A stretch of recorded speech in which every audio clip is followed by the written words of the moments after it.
Salut YouTube, j'espère que vous allez bien, ici Pauline Agneau et bienvenue sur ma chaîne. Toutes les semaines, je vais à la rencontre d'invités remarquables, des invités qui m'inspirent, des invités qui, je l'espère, vont vous aider dans vos propres cheminements personnels. Et c'est le cas aujourd'hui avec Alessandra Sublet. Alors, vous la connaissez certainement parce qu'elle a été animatrice pendant des années à la télévision française, sur certaines chaînes prestigieuses, certaines émissions que vous avez très certainement regardées.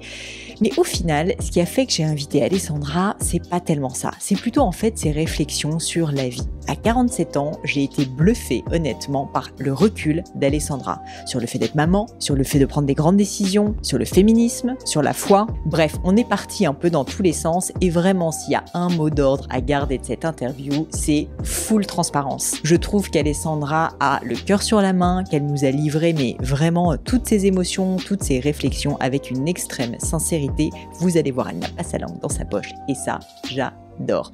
J'espère de tout cœur que ça sera le cas pour vous aussi. N'hésitez pas à me le dire dans les commentaires. N'hésitez pas bien sûr à vous abonner à la chaîne si ce n'est pas déjà le cas. Et puis aussi, franchement, dites-le à Alessandra, elle est sur Instagram notamment. Alors, elle n'est pas ultra présente sur les réseaux, mais je suis sûre qu'elle sera touchée parce qu'en fait, tout son objectif, c'est vraiment de transmettre ses idées, ses réflexions. Donc, si ça vous touche, dites-le lui, ça lui fera le plus grand plaisir. Et je ne vous en dis pas plus et laisse place à ma conversation avec Alessandra Sublet.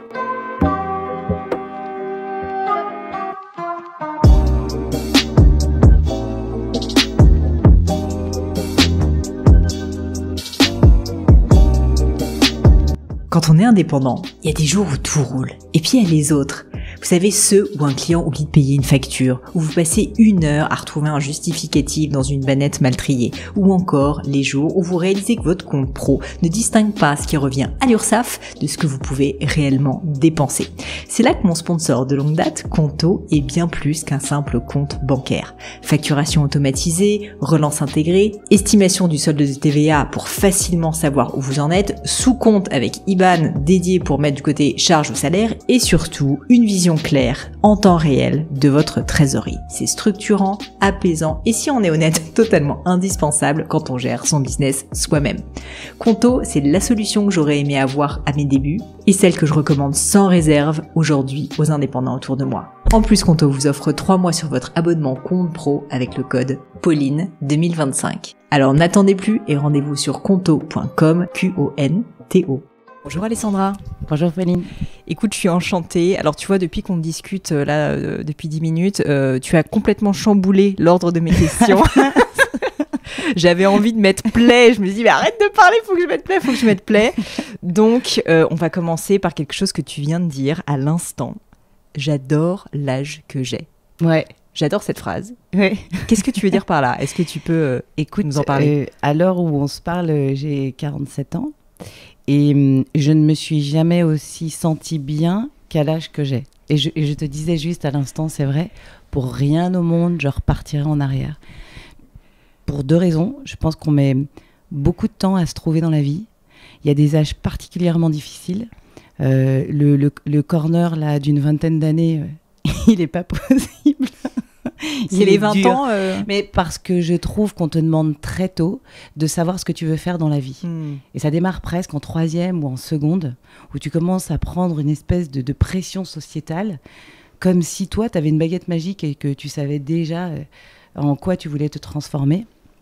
Ça, je trouve ça difficile pour la plupart des jeunes. Et le deuxième corner, c'est la 30aine d'années, quand tu sais pas si tu as encore rencontré le bon gars ou pas, et que tu as une espèce d'horloge biologique qui, je crois, n'est pas interne. Je crois qu'elle est aussi sociétale. Et que tu as le sentiment qu'il faut vite rentrer dans le moule. Alors heureusement, on est en train d'évoluer et c'est super. Pour faire des enfants, avoir ton labrador dans ta voiture et faire des balades dans une poussette qui se replie jamais au parc. Donc en fait, je suis heureuse de m'être débarrassée de tout ça quelque part et de pouvoir, je crois, vivre pleinement et en pleine conscience la vie que je vis.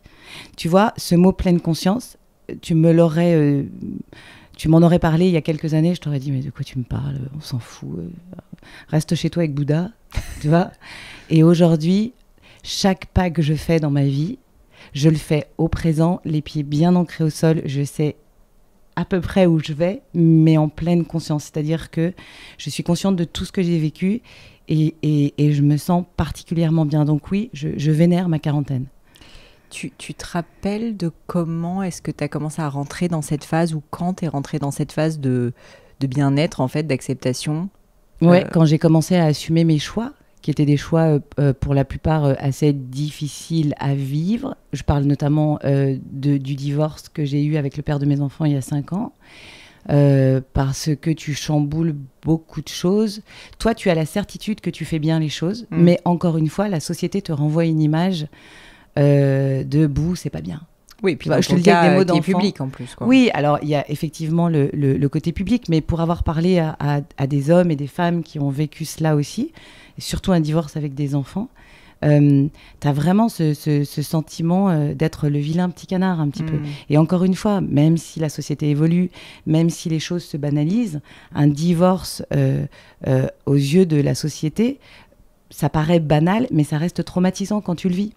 Parce qu'il y a plein de choses à régler, parce que c'est compliqué, parce que trouver les mots justes face à tes enfants, c'est jamais simple, parce que tu as l'impression d'un grand vide derrière et qu'il faut sauter en haut de la falaise à un moment donné. Il faut sauter, c'est la seule façon de savoir si tu as fait le bon choix. Donc, comme j'ai sauté pas mal de falaises dans ma vie, et que je me suis souvent plantée aussi, je me dis... oui, effectivement, il y a eu des moments de doute, et je crois, et on en parlait aussi toutes les deux, que ce sont ces moments de doute qui ont commencé à me construire. Et il y a, j'ai 47 ans, je te dis, autour de 40 ans, là, j'ai commencé à me dire, attends, qu'est-ce que tu veux vraiment faire de ta vie ? À 40 ans, donc c'est... 40 ans. Ouais, après, peut-être que ce sera tard pour certains et tôt pour d'autres, mais d'abord, il n'est jamais trop tard, ça j'en suis convaincue. Mais c'était le bon moment pour moi. Chacun a son horloge, tu vois. C'est pas universel, bien ça sûr. Non plus.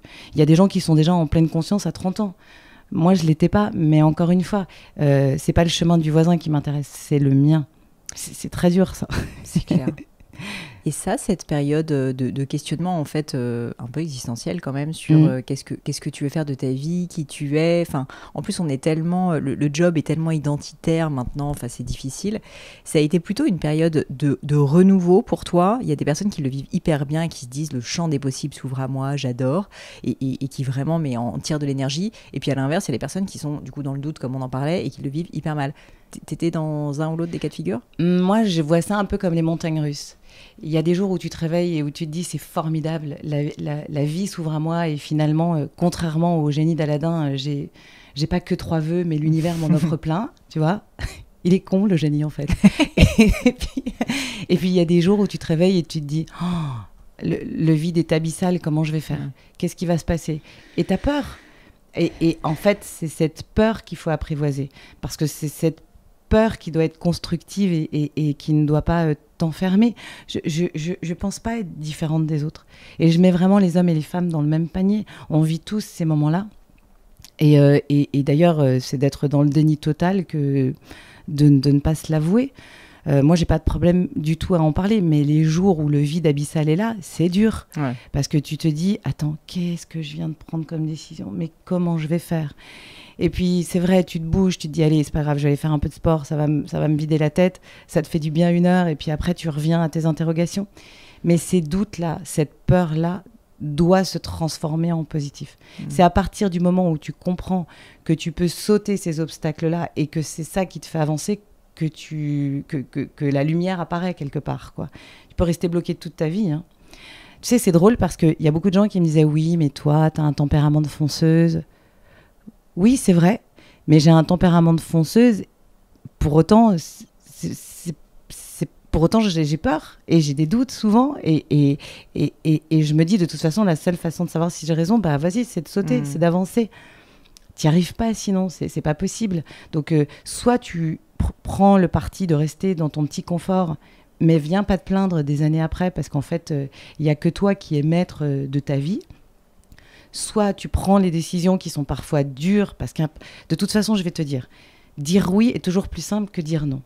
Dire non, c'est déjà un choix en soi. Il faut apprendre à dire non. On est nombreux à ne pas savoir dire non. Et quand tu commences à le faire une fois, après tu te rends compte que tu sais le faire, et puis après t'avances et t'avances encore. Et après, tu vas vraiment chercher cette espèce de liberté fondamentale dont tu as besoin pour avancer, qui est de dire, ça, c'est mon chemin. Et je t'emmerde, en fait, si tu penses que c'est pas le bon. Non, mais pardon, il y a un moment donné, il faut appeler un chat un chat. Ton chemin ne sera jamais celui du voisin. Il peut être sinueux, il va être plein de mauvaises herbes, il sera pas beau parfois, mais il y a un moment donné, il va s'embellir. Et là, tu seras heureux. Tu dis apprendre à dire non. Alors, je t'avoue que ça me parle parce que je suis pas la meilleure pour faire ça. Et j'ai été très mauvaise. Maintenant, j'apprends un peu à le faire. Toi, t'as dit non à un moment donné sur quelque chose où je pense que les gens t'ont pris pour une folle. C'est quand t'as dit, en fait, je vais arrêter d'être journaliste, qui était quand même ta carrière et en plus avec beaucoup de succès. Est-ce que tu peux me parler, je voulais te poser cette question, du cheminement, en fait, qui t'a amené à dire ce non? Quelque chose derrière, bien sûr, mais qu'est-ce qui fait que tu t'es dit, en fait, c'est plus ce que je veux?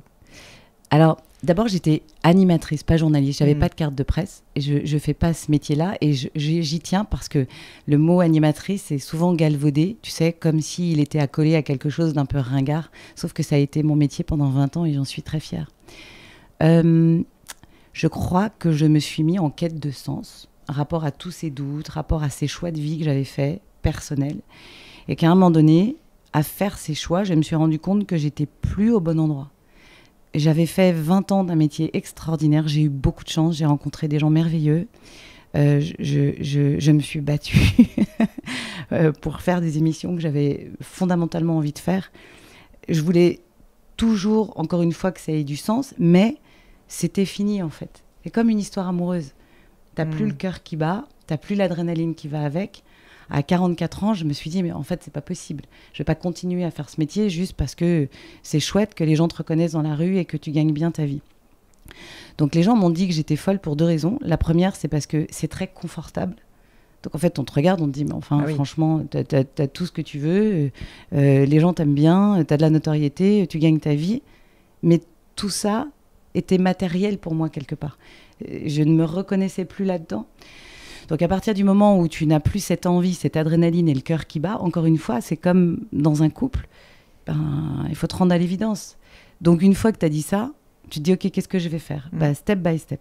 J'arrête d'abord, parce que c'est la seule façon de vraiment rebondir. Tu peux pas rester, tu sais, c'est comme si tu restais avec un homme ou avec une femme et que tu disais, bon, je reste le temps de trouver quelqu'un d'autre. Je l'aime plus, mais je reste quand même. Tu comprends? Ouais. C'est pas du tout honnête, ça. Donc en plus, tu parles à quelqu'un d'hyper fidèle, donc je me suis dit, voilà, je ne dois plus me mentir à moi-même. Donc, j'arrête. Et à partir du moment où j'ai pris cette décision, où je l'ai verbalisée, parce que c'est ça la pensée aussi, c'est quelque chose commence à arriver dans ta tête, et puis tu commences à le verbaliser, et puis après, les choses se mettent en marche. Et de là, j'avais déjà écrit un deuxième livre qui était J'emmerde Cendrillon, où j'expliquais un peu justement le cheminement de mon parcours, et je me suis dit, j'ai besoin d'aller le dire aux gens. Et j'ai commencé l'écriture d'un seul en scène. Et c'est là que je me suis dit, voilà, il y avait une logique. Je suis prête pour aller faire autre chose. Je ne sais pas si ça réussira. Je ne sais pas si les gens adhéreront. Mais c'est ce dont j'ai besoin à l'intérieur de moi, là, tout de suite. Il faut vraiment s'écouter. Il faut vraiment parfois laisser de côté ces injonctions, par exemple, de la société qui te disent... non, en fait, le bon chemin, c'est celui-ci parce que c'est celui de tout le monde. Non, c'est pas vrai ça. Il faut vraiment s'écouter. Tu vois, ce que je trouve hyper intéressant dans ce que tu dis, c'est que pour t'aider à prendre cette décision qui devait être une décision très dure parce que lourde de conséquences avec toute cette pression, en fait, tu as d'abord arrêté et ensuite, finalement, tu as trouvé la solution qui est d'écrire le seul en scène et de te lancer dans cette nouvelle carrière. Ouais. Et en fait, ça, je trouve ça intéressant parce que souvent, les gens, si je prends un peu je fais une métaphore, c'est un peu comme s'ils sont en train de voler en avion et en même temps, ils sont en train de réparer l'aile, si tu veux. Et ils font les deux en même temps. Mais du coup, c'est hyper difficile. Et donc là, j'ai l'impression que une des clés, en fait, qui fait que tu as réussi à le faire, c'est justement que tu t'es dit, en fait, je vais poser l'avion et puis maintenant, je vais réparer l'aile. Oui, c'est-à-dire, c'est vraiment cette autre métaphore de tu es au bord de la falaise. Ouais. Comment tu veux savoir ce qu'il y a tout en bas? La seule façon de savoir, c'est de sauter. Et encore une fois, tout le monde peut le faire, ça. D'où que tu viennes, quel que soit ton milieu social, tu peux le faire. La seule chose, c'est que oui, c'est un risque. Oui, il y a un choix à faire. Tout le monde n'arrive pas forcément à faire ses choix, mais c'est ces choix-là qui vont te définir. C'est ces choix-là qui vont faire qu'à un moment donné, tu vas avancer. Alors, c'est pas simple. Hein. Sincèrement, je t'assure, plus d'une fois, je me suis retrouvée au bord de cette falaise en me disant oh, c'est pas possible, c'est pas possible, c'est pas possible. Et puis, saute, quoi. Voilà. Et quand tu l'as fait une fois, même si l'échec est au bout de tout en bas, là, c'est pas grave. Parce qu'on a cette capacité, nous, les êtres humains, à se relever, à rebondir. De toute façon, c'est le meilleur truc qu'on ait inventé pour se réinventer. Hein. Non, mais tu vas faire quoi ? On va pas tous rester échoués en bas de la falaise. Tu vois, si tu as envie, toi, de rester tout en bas de la falaise, c'est ton problème. Moi, je préfère regrimper et me dire, attends, voilà, j'ai ce truc-là en moi, c'est vrai. Si je peux le communiquer autant que possible, je le fais. Mais je crois que c'est comme ça qu'on y arrive, sincèrement. Quand on a commencé à discuter tout à l'heure, tu m'as dit qu'un sujet qui te tient à cœur, c'est la transmission. Ouais. Est-ce que tu peux m'en parler ? J'ai l'impression que justement, c'est intrinsèquement lié à cette nouvelle vie. Qu'est-ce que tu veux transmettre ? Par rapport à mes choix de vie personnels et professionnels, j'ai l'impression que les gens ont besoin d'être décomplexés. C'est-à-dire, comme un enfant, de dire aux gens, mais c'est pas grave en fait. Il n'y a pas mort d'homme, c'est le cas de le dire. Tu comprends, ça va aller. Oui, tu es face à un choix difficile. Si je peux t'encourager aujourd'hui à le faire et à ce que tu comprennes que derrière ce choix, puisque c'est ta décision, c'est l'épanouissement qui est au bout du chemin, alors vas-y. C'est ça la transmission. C'est d'avoir des gens qui parfois arrivent à un moment donné de ta vie où tu dois prendre des décisions clés et qui vont faire que tu vas faire le pas pour aller vers ton propre épanouissement. Mais c'est difficile, encore une fois, à cause des injonctions de la société, à cause de nos croyances limitantes. C'est souvent qu'on se dit, mais non, je ne vais pas y arriver, je suis trop vieux, je suis trop jeune, je n'ai pas le temps, tu vois. Ça te bloque ad vitam aeternam parfois. Donc, c'est ça la transmission. C'est de libérer ta parole parce que tu penses que tu as un peu d'expérience, parce que tu penses que tu as fait des choix dans ta vie qui n'ont pas toujours été simples et qui peuvent résonner dans la vie des autres. Et ça, c'est ce que tu essayes de faire passer comme message dans Le Seul en scène ? Mais oui, parce que j'en ai besoin. Tu sais, ça va te paraître très bizarre. Aujourd'hui, on a l'impression dans la société qu'il faut avoir vécu des choses graves pour prendre la parole. Il faut avoir vécu des choses qui t'ont traumatisé pour pouvoir dire aux autres, voilà, fort de mon expérience, je vais pouvoir vous aider. Non, n'importe quel chemin de n'importe quel anonyme peut avoir du sens pour quelqu'un d'autre. C'est pas parce que tu n'as pas vécu des choses graves dans ta vie que ta parole ne peut pas être libératrice pour d'autres. Donc ça aussi, il faut se décomplexer par rapport à ça. C'est pour ça que quand je te parle de transmission, non, j'ai pas vécu de choses graves dans ma vie. J'ai vécu des divorces, des plantades professionnelles. Ça n'a pas été simple, mais ça suffit parfois pour expliquer aux gens que si je m'en remets, on peut tous s'en remettre. Et que si j'ai réussi à faire ces choix-là, on peut tous les faire. Et si je vous dis que je suis bien mieux aujourd'hui dans ma peau et dans ma vie, c'est parce que je les ai faits, ces choix-là. Donc allez-y, sautez de la falaise. Sérieusement, il vous arrivera rien d'autre qu'un petit pain. Et c'est pas grave, on s'en remet. Un peu des mots-clairs. Enfin, beaucoup même. Parfois le tube entier. Mais je veux dire, j'ai tendance à dire, Pauline, qu'on est une somme d'erreurs. Ce sont ces erreurs qui nous définissent. Si tu n'en commets pas dans ta vie, il y a un vrai problème.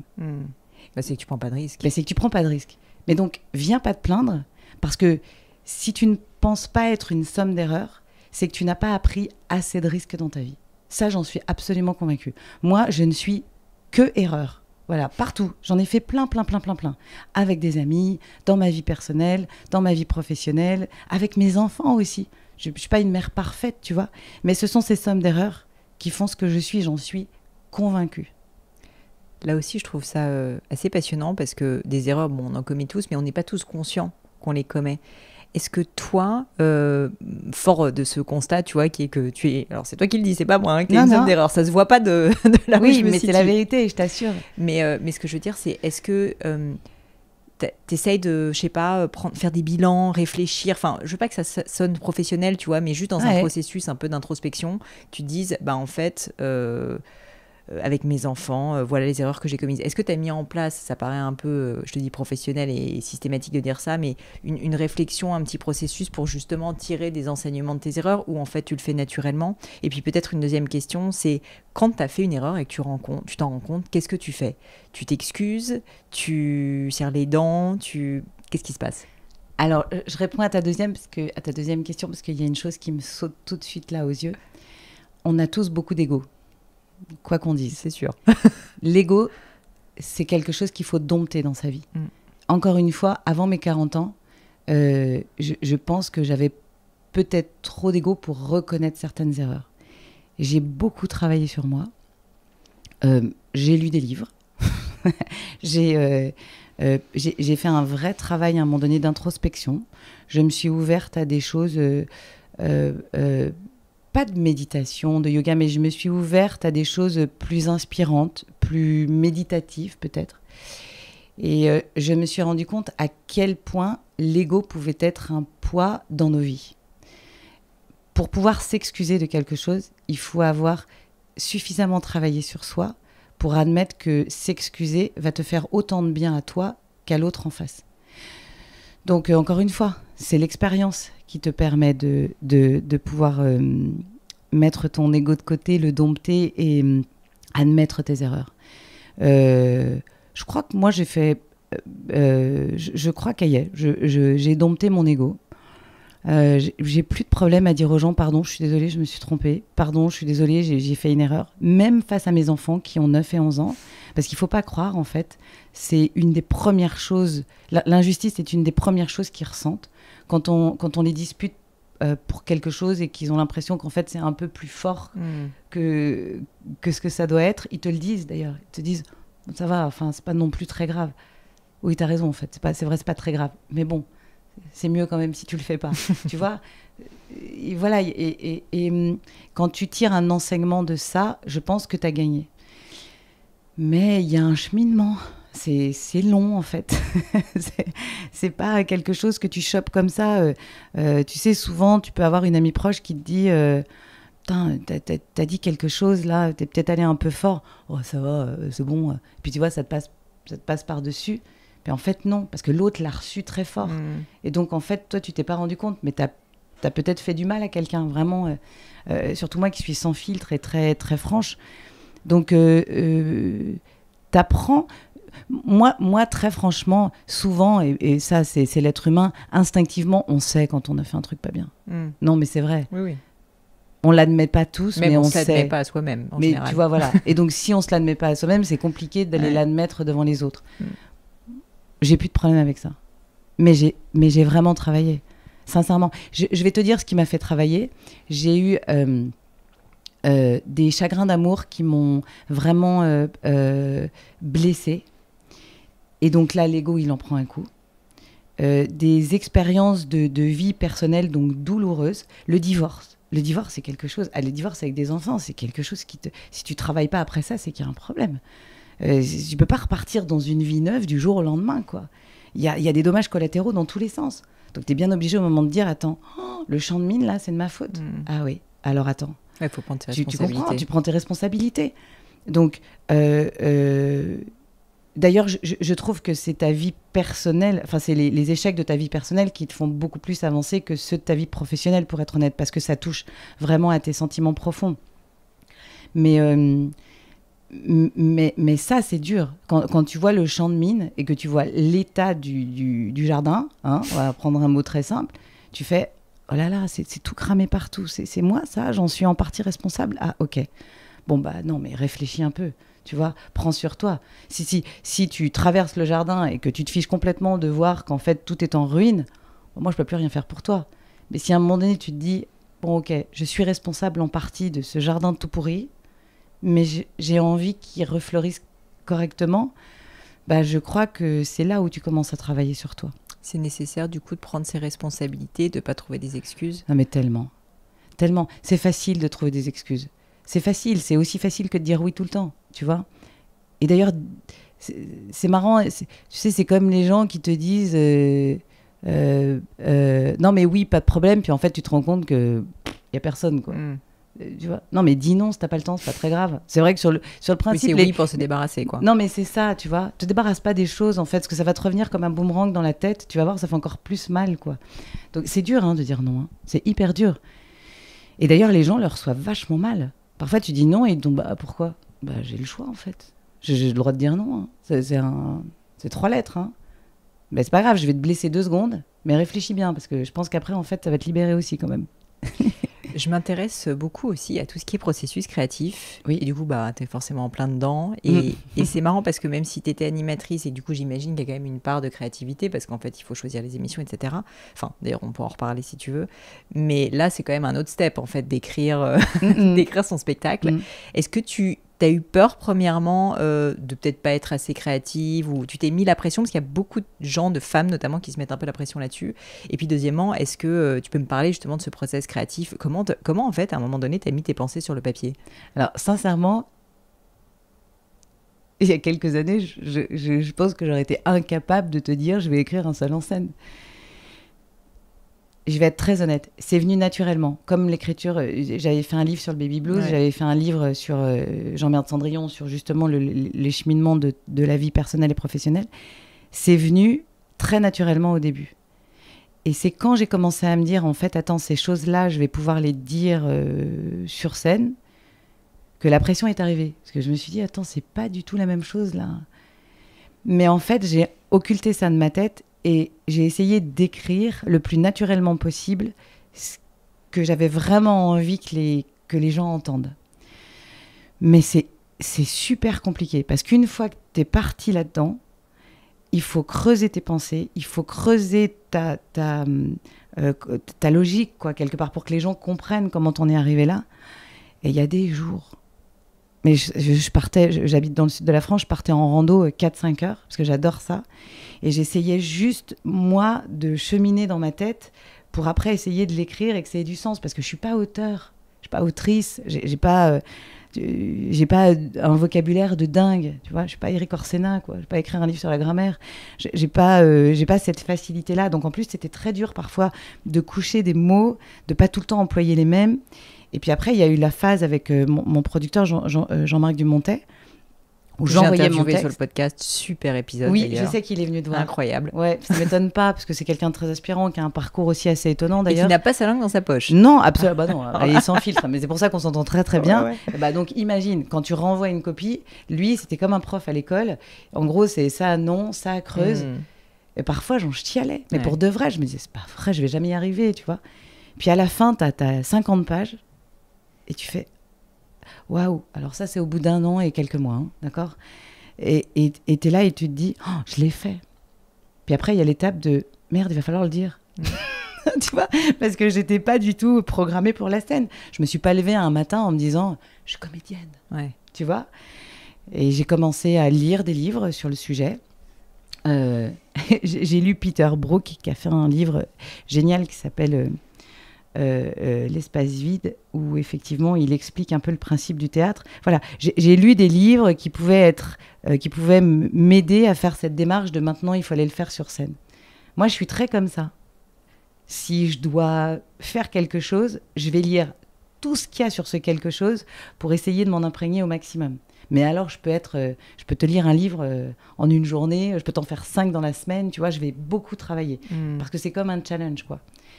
Mais la créativité, c'est un processus particulier. Hein. Même de te mettre devant un ordinateur, t'as lâché tes enfants à l'école, tu te dis, attends, là, il faut travailler. T'as pas de cadre, donc il faut t'en créer un. C'est très dur, tu vois, quand tu vas au travail tous les matins et que tu sais qu'il faut que tu sois à 9h et que t'as ton bureau avec ton ordinateur, bon, bah... T'as personne qui veut te dire quoi faire. T'as personne derrière qui va te fouetter un peu. Non, mais parce que bon, on est tous un peu pareils.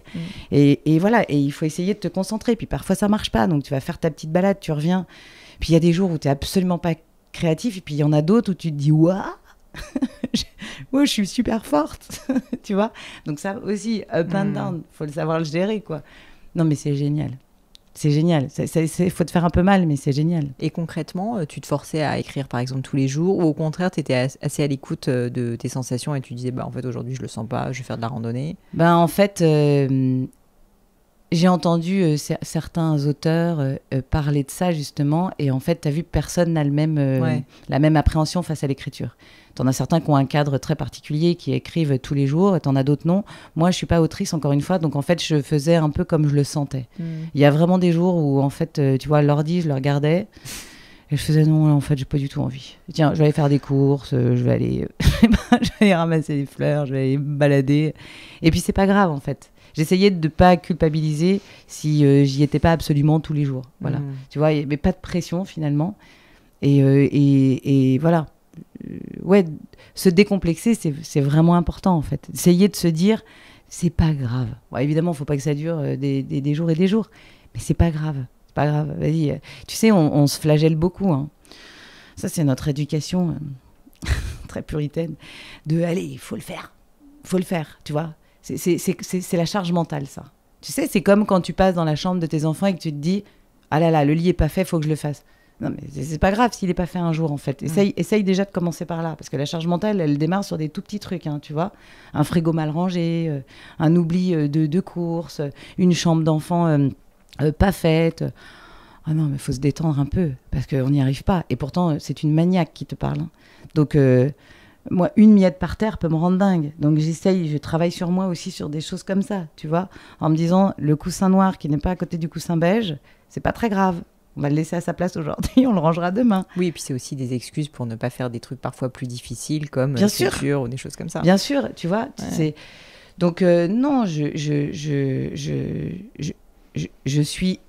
pense quelqu'un qui a beaucoup vécu dans un cadre. J'ai fait de la danse classique en sport-études et j'ai eu un métier qui m'a quand même obligée à être vraiment au taquet tous les jours avec le sourire en plus parce que contrairement à d'autres, c'est pas un bureau où tu peux faire la gueule, quoi.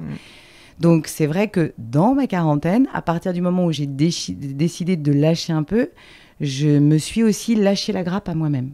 Ça ne veut pas dire que chez moi, c'est le fouillis. Ça ne veut pas dire que ma vie est désorganisée. Ça veut juste dire que j'ai appris à aimer ne pas faire tous les jours tout bien. Et bien, quand tu commences à faire ça, je t'assure que tu te fais beaucoup de bien. Mais vraiment. Et ça commence par des toutes petites choses. Vraiment. Et à commencer par tes enfants, en fait. Parce que parfois, on est dur avec soi-même, donc du coup, on est dur avec eux aussi. Tu vois, c'est comme quand nos enfants rentrent d'une journée d'école, quand ils passent. Quand tu y penses, ils passent beaucoup de temps à l'école, tu as les devoirs en plus. Et tu te dis, attends, tu sais quoi, moi, il y a des jours où je leur dis, on arrête. On arrête. Je vais faire quoi? Je vais pas te taper la tête contre la table. Hein. En fait, ça rentre plus. C'est normal, en fait. Tu vois, tu as passé déjà une journée. Toi aussi, tu peux avoir une journée de boulot. Eux ont une journée d'école. Allez, vas-y. Viens, on lâche. C'est pas grave, quoi. Et puis, on lâche tous ensemble. Ça, je le fais de temps en temps. Je le fais parce que on s'en sort pas. On va tous finir avec un ulcère, quoi. Non, mais c'est inspirant parce que, vu ton parcours, je l'avais étudié et j'avais vu que tu avais commencé... entre guillemets, ta carrière dans la danse classique, qui est pour moi le symbole même de la discipline, du travail, enfin un truc où tu rentres dans un espèce de chemin comme ça, de travail, de difficulté, de sacrifice. Et là, on voit vraiment, en fait, toutes ces années qui t'ont fait mûrir et qui font que maintenant, t'es beaucoup plus à essayer de lâcher prise pour te concentrer sur l'essentiel et l'important. Exactement. Quoi. Et ce lâcher prise-là, c'est là où j'en suis et il fait tellement de bien, tellement de bien. Et c'est vrai que nous, les femmes, on a quand même ce truc, parce que j'adore les hommes autant que j'adore les femmes. Je tiens à le dire parce que c'est important, parce qu'on vit en ce moment dans une société très particulière où certaines veulent un monde d'Amazon et moi, je n'en veux pas. Il y a des hommes formidables. Il y a des hommes qui m'ont beaucoup aidée et je tiens à le dire là, c'est important. Mais nous, les femmes, on a quand même ce truc en nous, je ne sais pas d'où ça vient, mais de bien faire les choses, tu vois, comme des bons petits soldats. Nous, on a ce truc il faut essayer d'être parfaite partout. Mais on n'est pas parfaite, c'est impossible de l'être. Et il y a eu une période de ma vie, là, quand ma fille avait 2 ans, mon fils venait de naître, mon boulot qui me demandait beaucoup de temps, mon mari, la maison, l'organisation. Je me suis dit, mais c'est quoi ce bordel ? Mais en fait, stop. Tu peux pas. Tu vois, j'y arrive plus en fait. Et vraiment, j'ai pas d'autres mots, je suis désolée, c'est assez vulgaire, mais je dégueulais cette vie-là. J'avais l'impression de plus dormir, j'avais l'impression de pas faire tout bien, parce que tu peux pas faire tout bien, et j'avais l'impression qu'en fait, tout le monde à côté de moi y arrivait, sauf moi. D'abord, c'est parce qu'il y a beaucoup de femmes, et ça va, heureusement, la parole se libère. Il y a beaucoup de femmes qui, jusqu'à maintenant, ne disaient rien. Tu vois, ça, c'est comme le baby blues. Moi, j'ai accouché, mais j'en ai voulu à la terre entière. J'ai dit, mais attendez, excusez-moi, vous m'avez toutes dit que c'était un moment merveilleux, mais c'est l'enfer. Mais c'est l'enfer, je pleure tous les jours, j'arrive pas à m'occuper de ma fille, et j'ai même pas 2 secondes de temps dans ma tête où je me dis « Ah, c'est le plus beau moment de ma vie ». Tu vois, j'ai été emportée par une tempête, et j'ai écrit un livre pour ça, pour dire aux autres « Attendez, c'est génial d'être mère, oui c'est vrai, mais vous allez vivre des moments très durs aussi, donc c'est pas grave, vous allez aimer votre enfant, mais acceptez que ces moments soient difficiles parce que ça l'est. C'est hyper dur de devenir mère. C'est hyper dur. Ça a été un tsunami dans ma vie. Tu t'arrives chez le pédiatre, il faut... Ah oui, alors il faut penser à ça, il faut faire ça. Oh là là, elle commence à tousser. Oh là là, elle a la crève. Qu'est-ce que je fais? La crèche, le truc. Mais non, mais attendez, je te jure, j'arrivais parfois à la crèche, je voyais des femmes qui étaient nickel chrome. Je t'assure, le brush, la petite tenue qui va bien. Oh, je débarquais un jour sur 2, la tête comme ça, en jogging, mais limite, tu vois, j'avais le chignon ici, je les regardais et je me disais, attends, j'aimerais être une seconde dans ta vie pour voir à quel moment est-ce que tu pètes pas une durite comme moi j'en pète une. C'est pas possible, même si tu as de l'aide. Parce que à un moment donné, quand mon fils est né, j'avais une émission qui s'appelait Un soir à la Tour Eiffel, et c'était tous les soirs en direct de 23h à 1h du matin sur France 2. Et je rentrais à 1h du mat. Évidemment, mon fils se levait pour le biberon, ma fille dormait, et quand il se recouchait, ma fille se réveillait.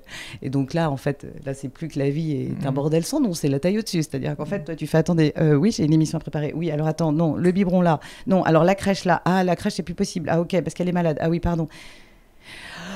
Tu vois là, t'as déjà eu ce sentiment que tu pouvais plus respirer, Pauline? Tu sais, ce sentiment où en fait tu te rends compte que t'inspires mais t'expires plus. T'en es pas consciente tout de suite. Et puis il y a un moment donné en fait où c'est ton corps qui lâche un peu, c'est ta tête qui lâche, et puis là en fait, part en dépression, y a pas d'autre mot quoi. Ben, je l'ai eu ça. Je l'ai eu et je peux pas croire que ça arrive pas à tout le monde à un moment donné. Sauf que il faut le dire en fait, il faut se libérer, c'est pas grave. J'ai vraiment eu des moments de solitude énormes où tu sais, tu te retrouves dans le volant de ta voiture et t'es là, je veux plus. C'est limite, tu réclames ta mère et ton père quoi. Tu vois, tu te dis, mais qu'est-ce que j'ai fait? J'y arrive plus. Et voilà, et ces moments-là de vie, ils te construisent aussi. Je peux pas dire mieux. Et si j'en parle aujourd'hui, c'est pas parce que c'est glorieux, c'est parce que j'aimerais que ça puisse parler à d'autres. Donc, c'était ta question. Voilà pourquoi je te parle aujourd'hui. Il faut que ça parle à d'autres, il faut que ça en aide d'autres, il faut que cette fragilité devienne une force, et il faut pas s'enfoncer en pensant qu'on est tout seul, parce qu'on l'est pas, quoi. Comment t'as fait pour t'en sortir, par exemple, le moment comme ça où t'es dans ta voiture, t'en peux plus, le moment où t'arrives plus à respirer, tu te sens bloqué, quoi. Ouais. Tu te sens bloqué. Qu'est-ce qu'il y a eu comme déclic Qu'est-ce qui a dans fait que ta je me suis pas tête? suicidée? Non, mais enfin, c'est un peu ça, quoi. Qu'est-ce qui fait que t'es sortie Oui, je de sais, ce burn-out, de cette dépression, de ce que c'est,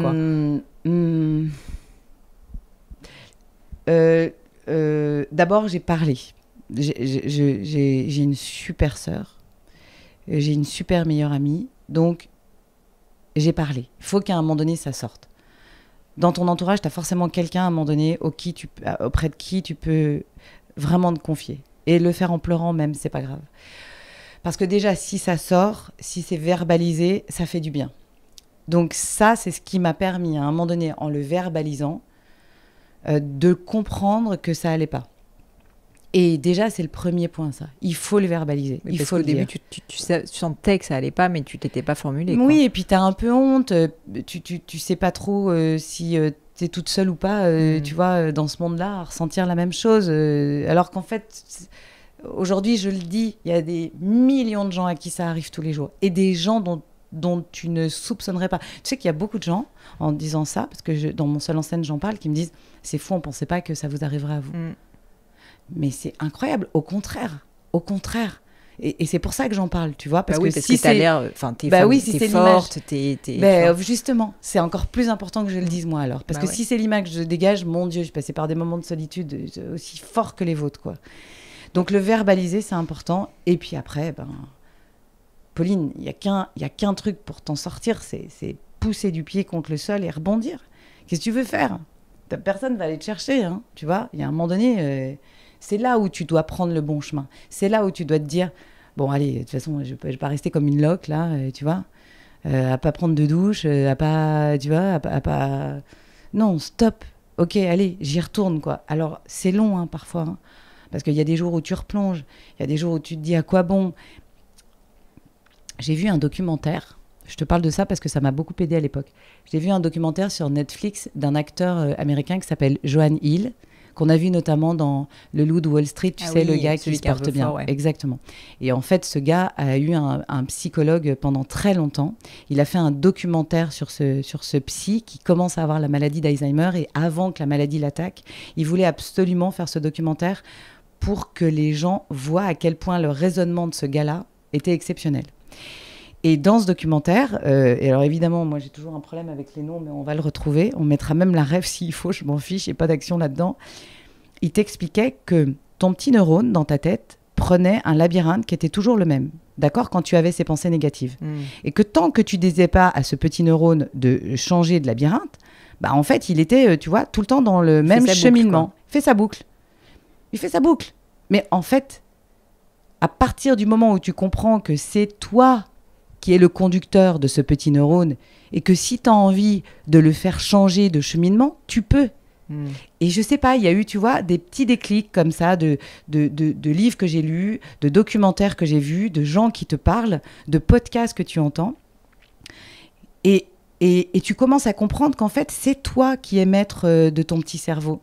C'est toi qui peux dire à ce petit neurone, non mais tu commences à m'emmerder là avec ton chemin de merde, donc en fait, non, attends, je vais ouvrir la boucle. Et hop, le neurone sort. Et c'est vrai ça.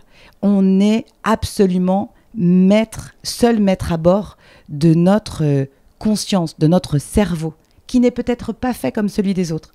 Mais si tu comprends que tu peux piloter ce petit neurone, et je sais de quoi je parle parce que j'ai passé mon brevet de pilotage d'avion et je pense que c'est pas anodin, c'est parce que tu commences à comprendre que c'est toi qui es maître de tes décisions.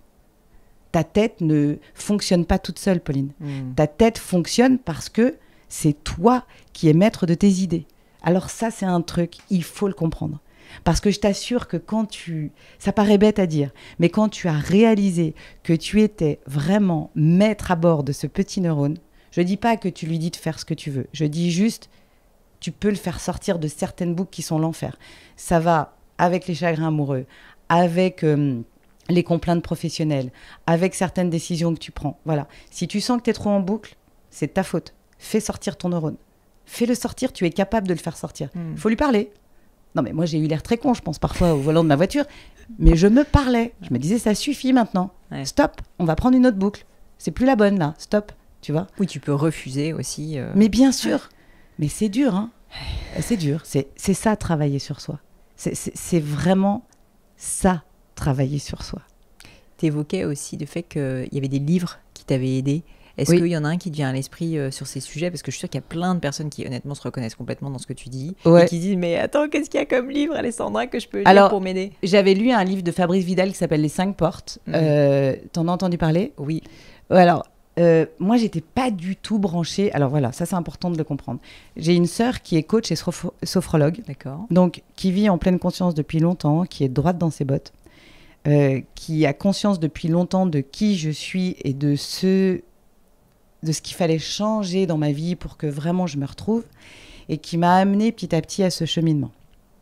Et j'ai lu ce livre, et en fait, ça a fait partie des livres à un moment donné qui m'ont aidée, comme ce documentaire, tu vois, à comprendre un petit peu comment pouvait fonctionner notre psychologie. J'ai écouté aussi beaucoup de parcours inspirants, comme tu le fais dans ton podcast, de gens, à un moment donné, qui arrivent dans tes petites oreilles Et bizarrement, ça arrive au bon moment dans tes petites oreilles. Tu sais, on parle souvent de signes. Alors, il y a des gens qui vont dire, ça va, c'est bon. Mais si. Hein. L'univers t'envoie des messages très souvent. Hein.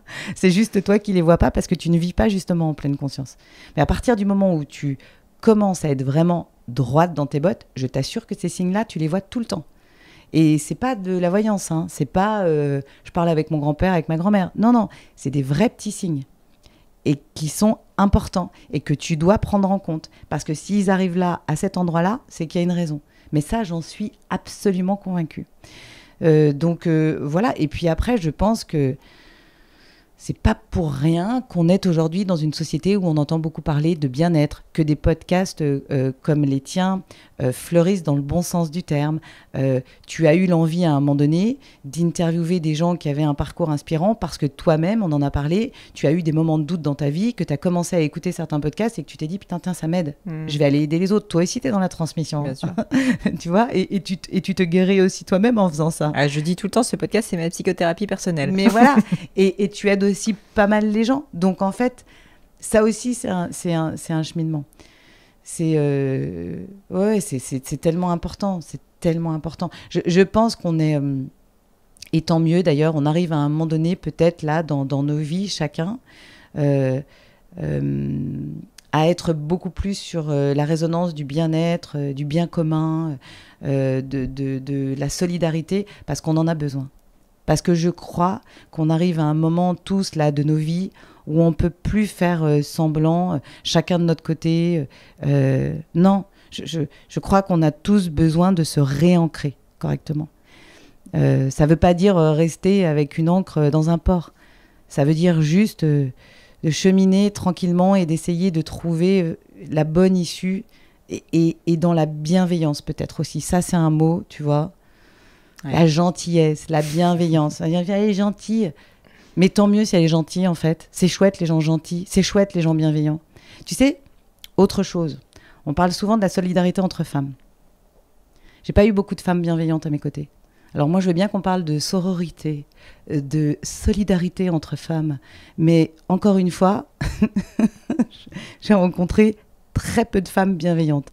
Et je ne suis pas naïve non plus sur le sujet. Et j'en parle aujourd'hui parce qu'on est dans un monde où on pousse beaucoup le féminisme.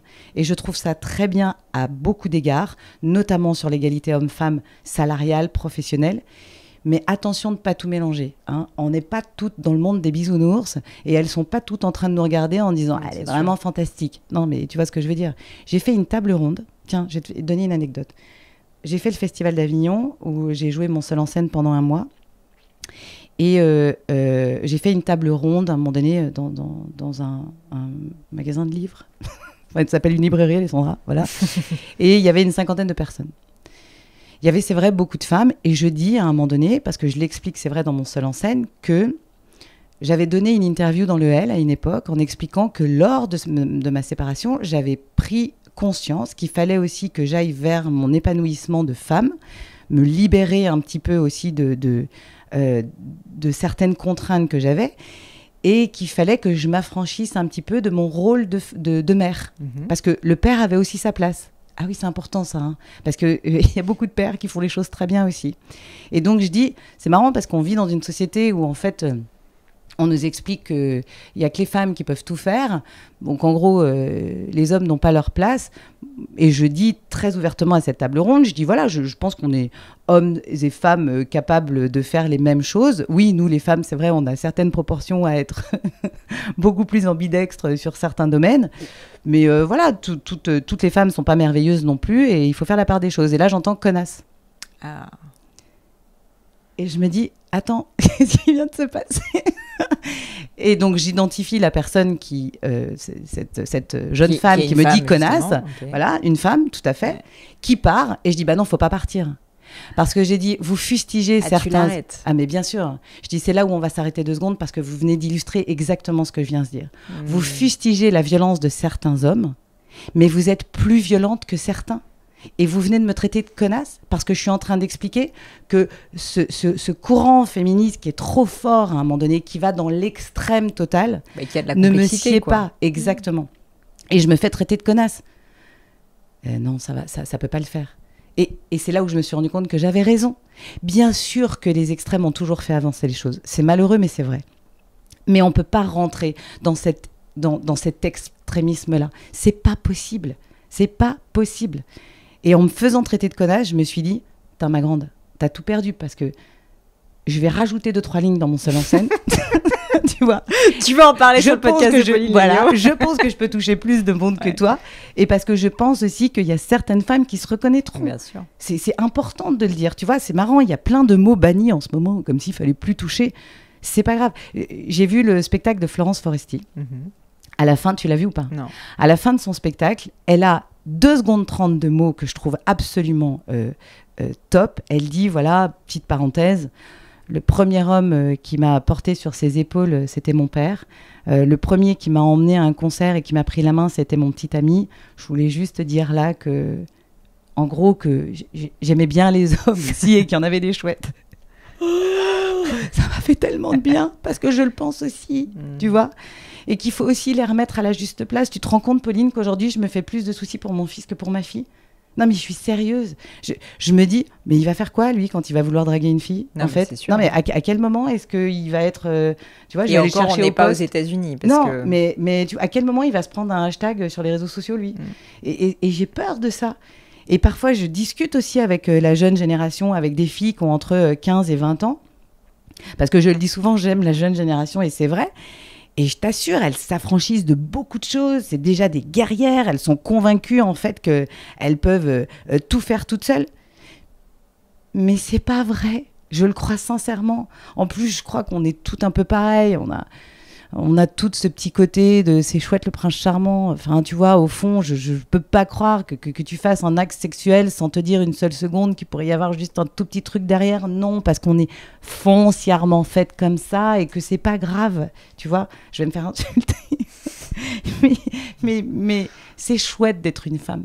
Faut pas essayer d'être un mec. Et pourtant, je te le dis, et je pense que j'ai porté ma petite paire de couilles pendant des années, tu vois, en me disant je suis indépendante, je vais faire tout toute seule. C'est pas vrai. C'est très dur d'être seule. Attention, c'est très dur d'être seule.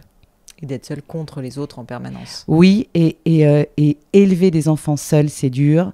Enfin, tu vois, attention, c'est très dur d'être seule. Bon, j'ai encore plein de questions pour toi. Il y en a une que je voulais te poser avant de passer à mon crible, c'est le regard des autres. Parce que s'il y a bien une personne qui a dû subir le regard des autres, et donc je ne sais pas si tu en as souffert, si ça t'a fait prendre des décisions, mais finalement ta carrière entière était en fait au vu et au su de tous, quoi, c'est clair. Et donc je voulais te parler de ce rapport et te demander s'il avait évolué dans le temps. Si maintenant que tu es qui tu es, tu portes un nouveau regard sur la personne que tu étais avant et comment elle vivait le jugement des autres. Alors, c'est drôle que tu me parles de ça parce que mon seul en scène à la base s'appelait Le regard des autres. Ah. Et en fait, c'était pas assez percutant et donc du coup, on a changé par tous les risques n'auront pas la saveur du succès. C'est un truc qui est très dur dès le départ, le regard des autres. C'est très dur dès le départ dans la cour d'une école déjà. Tu vois, on va essayer de faire comme les autres pour pas justement se démarquer. Parce que quand tu te démarques, hop, cette différence marque un arrêt justement dans le regard des autres. Et on te montre du doigt. Ça va très vite le regard des autres, hein. Donc ça commence petit, puis après encore plus quand tu es ado, et puis après quand tu fais pas tout comme les autres. Mais même quand tu fais tout comme les autres, tu te dis, attends, en fait, on fait pas super bien. Et encore une fois, on se prend le regard des autres. Le regard des autres, c'est l'injonction de la société. Si tu vis avec le regard des autres, tu n'arriveras à rien. Parce que le regard des autres ne sera jamais la juste valeur de ce qui est bon pour toi dans ta vie. Mais alors ça, j'en suis absolument convaincue. Alors attention, Pauline, si tu entends 50 fois la même chose dans ton entourage rapport à ce que tu fais, c'est qu'il y a un problème. Oui, il y a peut-être quelque chose, tu vois. Mais je pense qu'à un moment donné, il faut vraiment essayer de se dire, le chemin que j'ai choisi n'est pas celui des autres, mais c'est celui qui m'épanouit. Ok, je fais fi du regard des autres.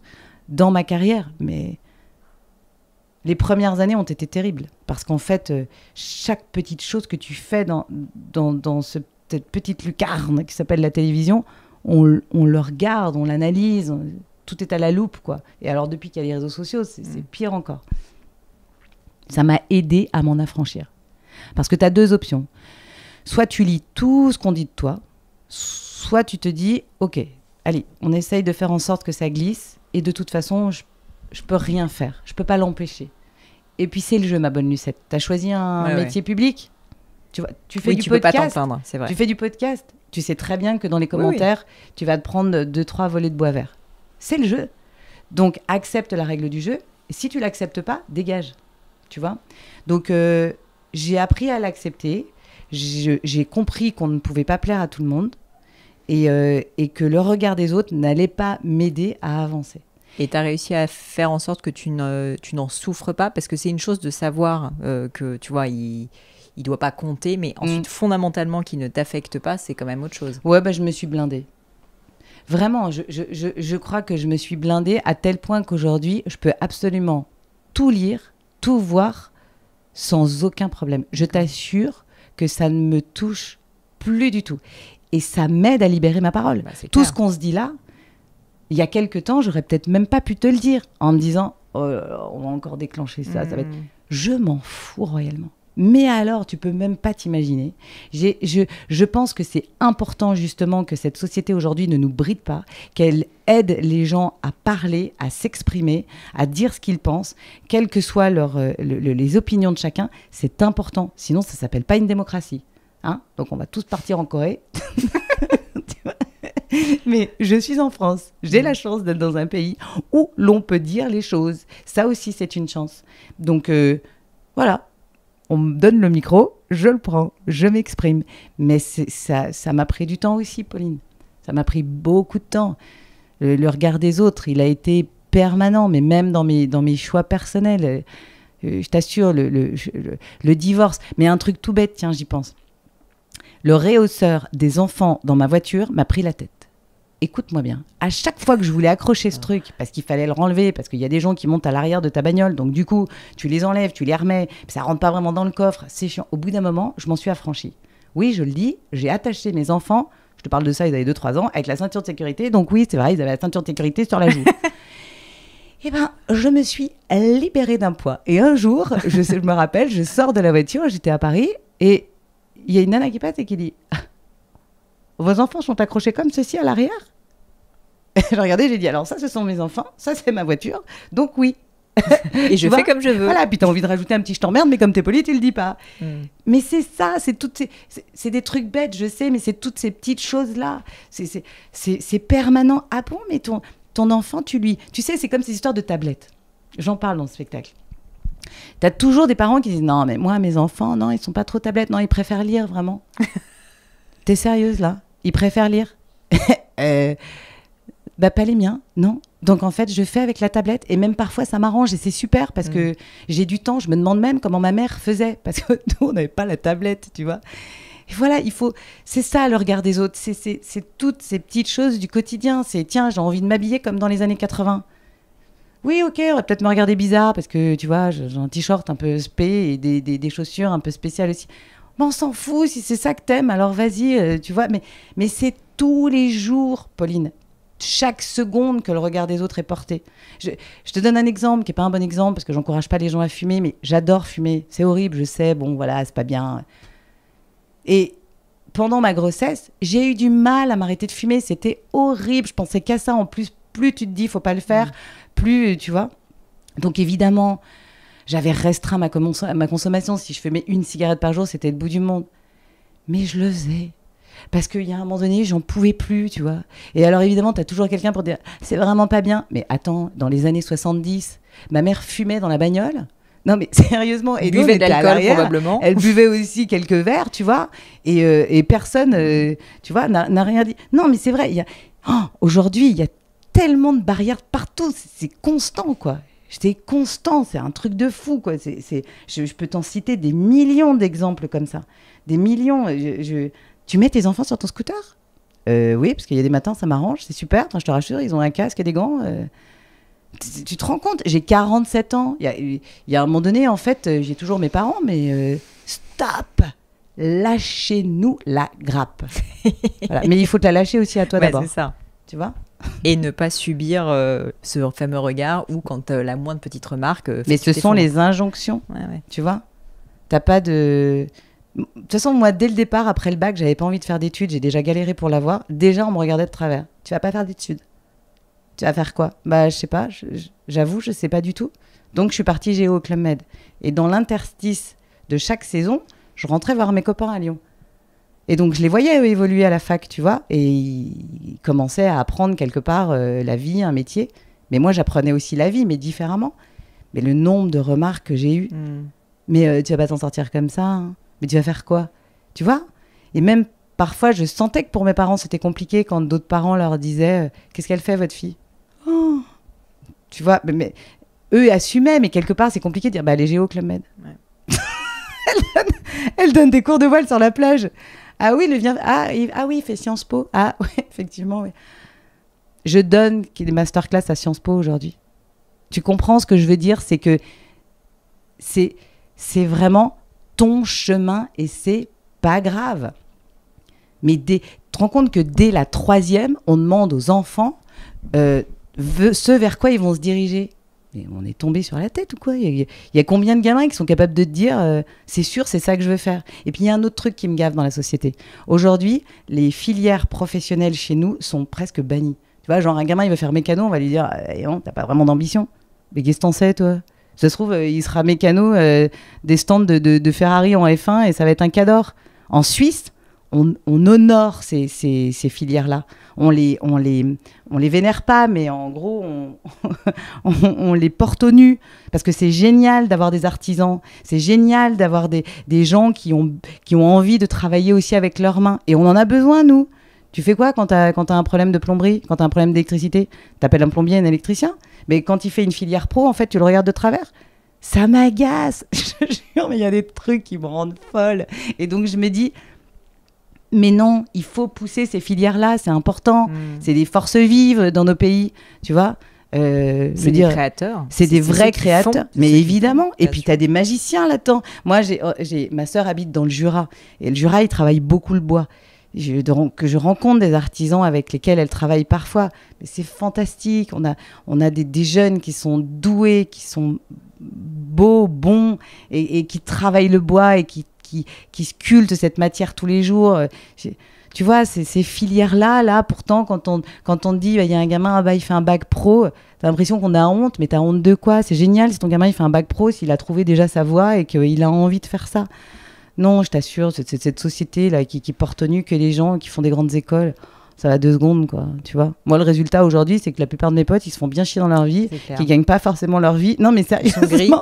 Et ils deviennent presque aigris et que, en fait, je vois la mienne et je me dis, bon, bah, ok, le Club Med, c'était peut-être pas top, mais c'est pas mal non plus. Géo comme tremplin, tremplin de réussite pro. Non, mais tu vois, j'encourage pas les gens à le faire. Je dis juste. En vrai, je suis sûre que c'est une super école de la vie, hein, en plus. Ah bah ça, je te le confirme. Ouais, t'apprends 2-3 trucs, à mon avis.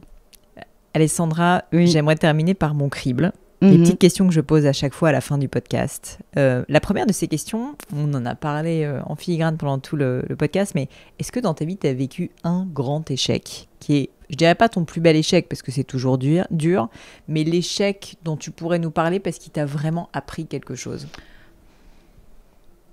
On y revient, mais mon deuxième divorce, oui, parce que j'ai divorcé 2 fois. Mais le premier, j'avais pas d'enfant. Mon deuxième divorce, parce que face à tes enfants, t'es démuni. Et là, je t'assure que tu ressens l'échec. T'es démuni. C'est-à-dire qu'à ce moment-là, ils te posent plein de questions et c'est difficile d'y répondre tant les mots sont compliqués. C'est difficile de justifier que 2 adultes ne s'aiment plus. C'est difficile. Puis ils te voient comme un tout en général. Exactement, c'est une unité totale. Et en plus, il faut essayer de leur faire comprendre que c'est pas de leur faute, parce que la première réaction d'un enfant, c'est quand même de se dire qu'est-ce qu'on a fait de mal quelque part, tu vois. Donc ça a été vraiment une période de ma vie difficile. J'ai eu beaucoup de chance parce que le père de mes enfants est quelqu'un d'intelligent et qu'on l'a fait à 2. Et donc du coup, on a enchaîné les confinements à 4. Mais c'est un échec parce qu'au fond de moi, au fond de moi, j'aurais adoré avoir cette unité-là pour mes enfants. Sincèrement, même encore aujourd'hui, j'y pense de temps en temps. J'ai plus la culpabilité parce que ça, c'est un sentiment qui n'existe pas. Hein. La joie, la peine existent, la culpabilité n'existe pas. On l'a inventé. Hein. Donc ça aussi, il faut vite s'en débarrasser parce que la culpabilité n'existe pas. Voilà. Donc, voilà. Tu discutes avec Madame Culpabilité et tu la laisses un petit peu de côté. Mais tous les jours dans ma vie, quand je réveille mes enfants le matin, il n'y a pas un quart de seconde où je ne me dis pas que c'est un échec parce que ça a quand même changé, transformé quelque chose chez eux, quoi qu'on en pense, une émotion, une tristesse, je le sais. Et ça, c'est de ma faute. C'est comme ça, mais c'est de ma faute. Mais je te remercie de le partager. Non, c'est vrai. S'il y avait quelque chose à refaire, qu'est-ce que tu referais différemment ? Rien. Alors là, c'est pas du tout pour fuir ta question, c'est rien. Pour revenir à notre conversation du début, parce que ces sommes d'erreurs, ce sont ce que je suis aujourd'hui. Donc, rien, Pauline. Bonne réponse. Qu'est-ce que tu trouves beau ? Alors, ça peut être au sens littéral, tu vois, vraiment un objet, quelque chose de métaphorique. Non, parce que je suis vraiment pas matérialiste. À part mes albums photos chez moi, je sauverais rien d'autre. La faculté qu'a l'être humain à pouvoir se réinventer.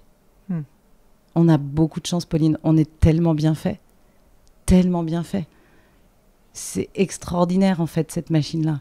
Quand on a conscience, parce qu'on parlait de la tête, mais tu pourrais faire tout un podcast sur le corps, sur le sport, sur la nutrition, sur notre machine, qui est une machine qui est extraordinaire. Tout est beau chez nous, chez l'être humain. Tout est beau. Mais il faut l'entretenir, cette machine-là. Et à l'inverse, est-ce qu'il y a quelque chose qui t'irrite, qui te met en colère ? Bah, t'as vu, il y a quand même pas mal de trucs. Hein. Oui, c'est pas faux. L'hypocrisie est un truc qui peut me rendre dingue. Si tu me regardes droit dans les yeux et que tu me dis pas ce que tu penses, alors viens pas me regarder droit dans les yeux parce que mais je peux te taper, je pense. Nana, ça a l'air hyper violente en fait. Non, mais je veux dire, ça sert à rien de dire à une nana qu'elle a un pantalon sympa si tu trouves qu'il l'est pas. Ça sert à rien de te sentir obligée de dire à une jeune fille qu'elle est jolie si en fait elle l'est pas, elle a peut-être juste du charme. Ça sert à rien de dire à tes enfants qu'ils sont bons dans un sport s'ils le sont pas. Non mais, je te donne des exemples un peu drôles, mais l'hypocrisie c'est quelque chose que je vomis. Mais vraiment. Et moi alors je peux t'assurer que j'ai un 6e sens pour ça. Si je sens quelqu'un qui n'est pas franc face à moi, alors mais tu là, le respectes pas. Non, si, parce que je suis polie et bien élevée, mais je lui donnerais même pas a sheet of peace, comme disent les Américains. Alors, cette question, je l'aime bien aussi. Est-ce qu'il y a une maxime ou une citation qui te parle, que t'aimes, une phrase, peut-être que tu te répètes ? Oui, alors il y a 2 choses. D'abord, je dis très souvent 2 phrases. C'est le mouvement crée la chance. Le mouvement crée la chance. Le fait de sauter la falaise. Le mouvement crée la chance. Tu veux qu'il t'arrive quelque chose dans ta vie, bouge. Il n'y a que le mouvement qui crée la chance. Si tu bouges pas, il n'y a rien qui arrivera. Et la deuxième chose, Pauline, c'est j'ai pas de problème avant qu'ils arrivent. Je n'ai pas de problème avant qu'ils arrivent, d'accord. C'est pas faux, pareil. Pauline, je vais pas commencer à faire travailler ma tête sur un truc qui potentiellement pourrait arriver. Ce qu'on fait tous pourtant. Mais oui, là j'ai appris moi. Alors qu'en fait, il est pas encore là. Donc fous-moi la paix là-dedans. Charge mentale. Je n'ai pas de problème avant qu'ils arrivent. Tu sais, ça me rappelle un peu la phrase, c'est Mark Twain, je crois, qui disait un truc du style I've had a lot of problems in my life, most of which never existed, un truc dans le genre. Enfin, c'est pas exactement cette phrase. C'est vrai. Mais tu vois, parce que c'est pas concret. C'est nous qui nous inventons quand même beaucoup de problèmes. Tu vois. Donc, j'ai pas de problème avant qu'ils arrivent. Et ça, je l'ai sorti un jour en interview. Et je me suis étonnée moi-même. Je te jure, je me suis dit, mais c'est bien sûr que c'est ça. Et je me le répète assez souvent, en fait, tu vois. Ok, voilà. Je n'ai pas de problème avant qu'ils arrivent. Oui, parce que ça aide pour avoir moins de charge mentale. Encore quelques questions. Alors celle-ci, je pense qu'elle va bien te plaire. Moi, je l'aime bien. C'est ma question non politiquement correcte. Est-ce que tu as une croyance qui est controversée ? T'en as eu un peu 2-3 déjà pendant le podcast. Mais globalement, tu constates que le monde autour de toi, les médias, etc., disent plein de trucs et t'es fondamentalement pas d'accord. Alors, je suis catholique. J'ai la foi. Je crois en Dieu. C'est assez dingue de se dire que c'est plutôt controversé par ailleurs actuellement. Tu te rends compte ? Après 2000 ans d'histoire chrétienne. Je suis super heureuse d'être chrétienne. Ok. Et dans notre pays, certaines religions sont... comment t'expliquer ? Certaines personnes autour de moi et des amis que j'adore adorent leur religion, musulmane ou juive. Et j'entends très peu de gens dire « je suis catholique ». Et pourquoi je t'en parle ? Parce que j'ai été baptisée, donc ça a du sens. J'ai fait ma première communion, j'ai fait ma profession de foi, j'ai fait du scoutisme. Et j'ai adoré tout ça. Et j'en parle parce que je crois que la religion, à un moment donné, quelle qu'elle soit, peut être un refuge, une voie, un phare qui peut aider dans la vie. T'es baptisée ? Je suis catholique. D'accord. Moi, je suis contente de faire la Bible pour les nuls à mes enfants. Parce que je crois qu'il y a des valeurs dans la vie qui sont importantes. C'en est une, on me l'a donnée. Je ne suis pas obligée d'y adhérer, parce qu'on grandit. Mais fondamentalement, j'adore me retrouver dans une église. J'adore ce moment où je peux me recueillir. Alors, on n'est pas forcément obligé de rentrer dans une église, mais moi, ce recueillement me parle. C'est ce qu'on appelle la méditation aujourd'hui aussi. On parle beaucoup de Bouddha et du bouddhisme, mais on a une religion, tout à chacun. On peut être athée, moi je juge absolument pas. Mais je parle beaucoup de religion avec mes amis, et encore une fois, j'ai des amis musulmans et des amis juifs, et ils me disent « t'es une rare catho qui parle catho ». Et j'ai entendu un jour Vianney dans une interview à 7 à 8 parler du catholicisme et dire à quel point il était aussi croyant, et tout le monde s'en est étonné, et j'ai trouvé ça dingue. Ben non, c'est pas étonnant, non. Et c'est important parce que ça fait partie de valeurs qu'on peut avoir dans nos vies. Encore une fois, je ne juge pas ceux qui n'en ont pas ou ceux qui sont athées. J'ai des potes athées aussi. Mais moi, je trouve que toutes ces histoires de religion sont très décriées, alors que, quelles qu'elles soient, elles peuvent être un vrai refuge dans la vie de quelqu'un. Oui, et que la spiritualité est nécessaire, quelle que soit la religion choisie. Mais exactement, et que ça va avec travailler sur soi, se recueillir, se trouver, ça peut aider, quelle que soit sa religion, vraiment, sincèrement. Donc, encore une fois, c'est drôle, on n'en parle jamais. Eh ben, merci de l'avoir fait. Ben non, je suis très contente. 2 questions encore. Est-ce qu'il y a un sujet sur lequel tu as déjà changé d'avis ? Ah bah ouais. Bon, le plus simple, c'est la cigarette, j'arrête pas. Voilà, donc là, j'ai changé d'avis 10 milliards de fois, puis au fond, j'arrête pas. Bon, bref. L'éducation des enfants. Jusqu'à ce que tu en aies, jusqu'à ce que tu en aies, tu critiques l'éducation, au fond, que tes parents ont eu avec toi. Tu es toujours en train de leur reprocher d'avoir fait ci ou d'avoir fait ça, même si c'est drôle. Quand t'en as, tu changes radicalement d'avis. Tu te dis à quel point c'est dur, à quel point ça a été compliqué, et ça te fait changer aussi ton mécanisme de pensée quelque part, quoi. Puis ton regard sur tes parents. Et ton regard sur tes parents. Donc, ouais, ça pourrait être pour moi, en fait... oui, de toute façon, tes enfants te font changer radicalement d'avis sur beaucoup de choses au fur et à mesure où ils grandissent, je crois, en fait, tu vois. Il y a des vérités que tu t'es assénées et tes enfants te font voir que globalement, ça marche pas, quoi, tu vois. C'est comme pendant des années, on t'a expliqué qu'une fessée, ça pouvait changer les choses dans la vie d'un enfant. Moi, je serais incapable de porter la main sur mes enfants. Il m'est arrivé de tirer les cheveux de mon fils un peu, mais voilà. Mais il faut trouver d'autres voies, en fait, tu vois. Voilà. Ah, les enfants sont générateurs de beaucoup de changements d'avis dans nos vies. Dernière question pour toi. Alors, elle me tient à cœur celle-là parce que je suis, moi, d'origine littéraire. Et du coup, est-ce qu'il y a un livre ou des livres qui t'ont particulièrement marqué, au-delà de ceux que tu as écrits, parce que c'est sûr que ça change une personne d'écrire un livre, mais voilà, en fait, peut-être, tu vois, qui t'ont fait prendre conscience de quelque chose et dont tu pourrais nous parler. J'ai pas lu pendant des années, Pauline. Ça peut être un film aussi. Oui, non, mais alors après, parce que moi, j'ai été vraiment la feignasse de la culture pendant des années. C'est-à-dire que j'ai toujours préféré regarder Bridget Jones, Pretty Woman. Non, mais sérieux, Top Gun à Truffaut et Hitchcock. C'est très bien. Mais non, mais en plus, comment te dire que j'en pâlis même plus. Mais pour autant, ça ne m'a pas empêché de connaître les œuvres de Truffaut et Hitchcock et d'apprécier leur répartie en interview des années plus tard. Mais je crois pas qu'un livre ait changé quelque chose foncièrement chez moi. En revanche, il y a des biographies qui m'ont vraiment intéressée. Et c'est des biographies qui me parlaient parce qu'en fait, encore une fois, tu sais, c'est comme quand on va au cinéma et qu'il y a marqué tiré d'une histoire vraie. Tout de suite, dans ta tête, tu fais waouh, tu vois, il y a un truc à changer. Mais j'ai lu toutes sortes de biographies. Ça peut être des pilotes femmes, en passant par Truman Capote, Simone Veil, le parcours de certains hommes politiques.